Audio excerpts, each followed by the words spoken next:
जय हिंद दोस्तों, आप देख रहे हैं स्टडी विथ ये हुसैन यूट्यूब चैनल और मैं आपका दोस्त अहमद हुसैन। आज हम लोग सर सैयद अहमद खां की ज़िबनी पढ़ेंगे। सर सैयद अहमद खां की पैदाइश 17 अक्टूबर 1817 ईस्वी को दिल्ली के एक सैयद घराने में हुआ। आपकी परवरिश आपकी वालिदा अजीज़ुन्निसा बेगम की सरपरस्ती में हुई। तहसील इल्म के बाद आपने गाज़ीपुर में एक अंजुमन साइंटिफिक सोसाइटी के नाम से 1864 ईस्वी में खोला।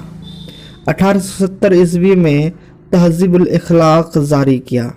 1875 ईस्वी में आपने मदरसतुल उलूम खोला, जो बाद में मोहम्मदन इंग्लो ओरिएंटल कॉलेज और फिर अलीगढ़ मुस्लिम यूनिवर्सिटी के नाम से मशहूर हुआ। आपकी तसानीफ में आसार सनादीद और असबाब बगावत हिंद ख़ास तौर पर अहमियत रखती है। आपका इंतकाल 27 मार्च 1898 को अलीगढ़ में हुआ और अलीगढ़ मुस्लिम यूनिवर्सिटी में मदफून हुए।